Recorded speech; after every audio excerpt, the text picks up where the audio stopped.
Hello everyone, X4It's here. So the Steel Ball Run news just keeps on flowing, and today I want to take a look at some interesting comments made from the production's co-director Yasuhiro Kimura about the upcoming anime and some changes they'll be making to the original story. So this news comes from the recently released Anime Key Collection AAA art book, which is a sequel to the original art book from 2016 that was all about the anime and showed us a detailed look at the production of parts 1 through 3. This included storyboards, Genga art, character designs, promotion, key visuals, interviews, just a bunch of good behind the scenes stuff. And the newest release is pretty much the same deal, but for parts 4 through 6.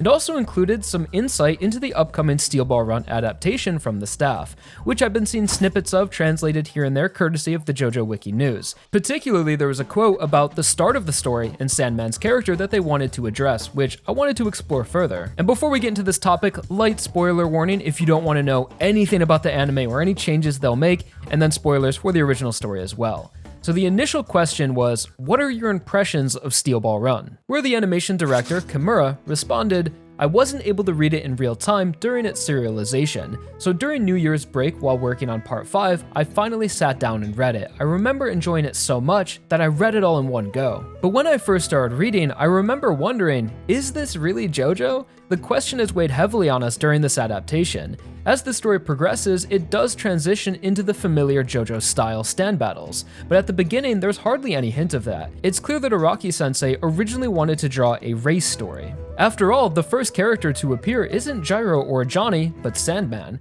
As a fan just reading the manga, I didn't think twice about it, but approaching this as the newest JoJo anime season, we realized that the early chapters would need restructuring. Actually working on it, the story composition has been quite a challenge. We have to reproduce the same exhilaration the original story gave readers, so we can't change it too drastically. So as Kimura expresses, the Part 7 manga is pretty well known for its rocky start and takes the first couple stages to really find its rhythm, where the focus is completely on the race, which is exciting but is mostly filled with these less structured scenes that bounce around from one idea to the next at random, without much time within the scene to create a story arc or expand a singular idea further. So for how pretty and interesting the start of it all is, the pacing is kinda strange, which is something television productions and viewers are extremely conscious of. The worst feeling when watching an anime, or really any show, is, wow, nothing really happened that episode, unless you're into more of a slow burn or slice of life stuff, but usually those shows have more of that expectation. But I don't think people want that feeling from Steel Ball Run, a whole episode where it's like, okay, 7 random race shenanigans happened but didn't really contribute to a smaller arc or a narrative structure. So as the director said, they intend on restructuring these early chapters, although I'm not exactly sure what they define as the early chapters. Do they mean just the first couple before the race begins?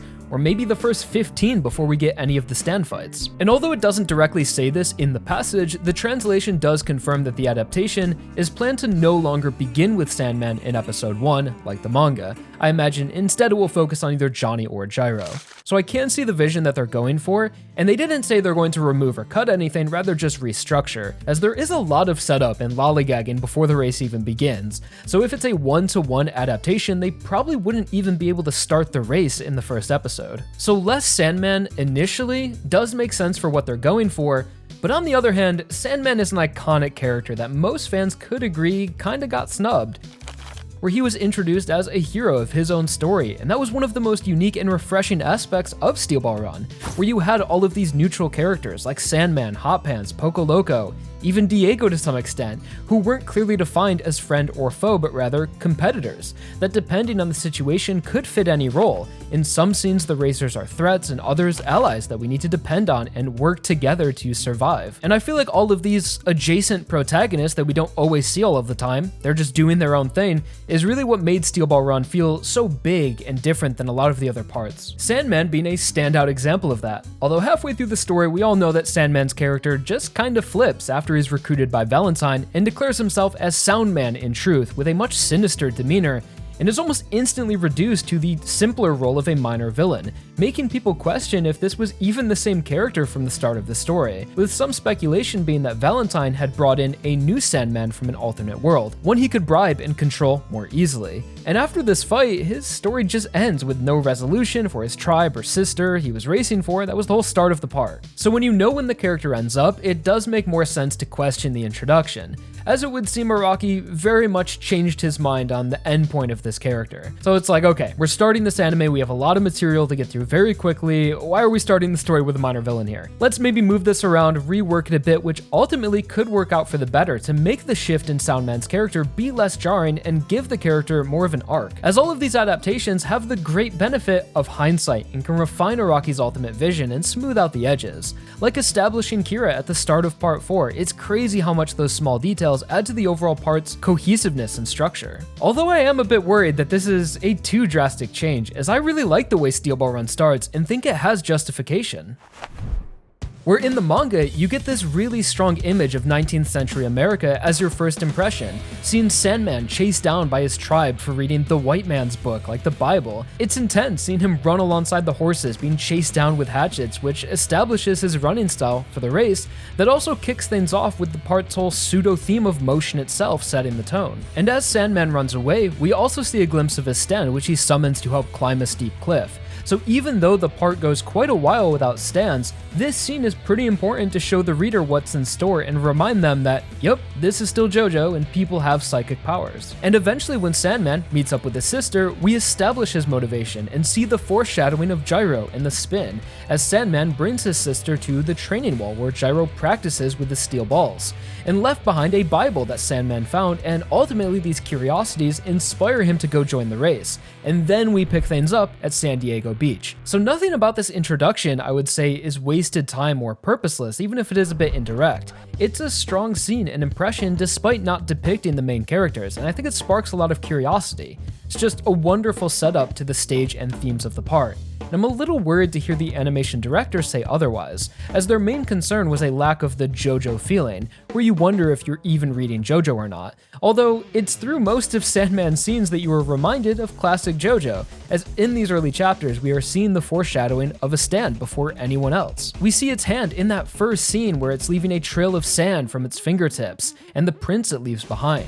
Then in chapter 4, when signing up for the race, we see him control this sand remotely and forming it into hands. Although later on it becomes quite obvious that this ability was retconned by Araki, and he gives Sandman an alternate Echo-style ability in a silent way that has nothing to do with the sand from earlier, and all of its creations have this kanji and sound effects written on them, so it could be that these early Sandman stand moments are actually cut if the animation team thinks they're inconsistent or have consulting from Araki on the intention of them, as it's a benefit of the anime to be able to notice any discrepancies. So for example, if they keep all of Sandman's scenes, they could change the stand arm to look exactly like in a silent way, or add some subtle sound effects onto the sand here that make a grabbing sound effect to better explain what this ability was and ever so subtly foreshadow that Sandman reveal. Or an even cooler solution, I think, would be to lean into that theory that Sandman was replaced, as I always thought that was a fun idea, and it made sense when looking back, as Valentine was within the area and an evil Sandman just emerges from under a door on the ground, in a very similar way to how Valentine eventually summons his alternates. And this could also be a way to foreshadow D4C's ability much earlier in the story. If we physically saw the original Sandman get thrown under and then emerges as this evil one, it wouldn't really spoil D4C either, just make people wonder, what is its ability and how did it change Sandman? And not explicitly getting into that concept of doorways to alternate universes. And that's just one of the possible changes that could be made or added, or routes they want to go with for this adaptation. That doesn't change too much. Or maybe it does, but it definitely doesn't make the story worse. It just makes everything a bit more rich. So that's about all I wanted to discuss for today, the possibilities and the intention of the adaptation to change Sandman around. So let me know what you guys think of that and any changes you would like to see. So thank you all so much for watching. Like the video if you enjoyed, share it with a friend, subscribe for more, and check out the video on screen if you missed it. All right, I'll talk to you guys all again real soon in my next video. Peace.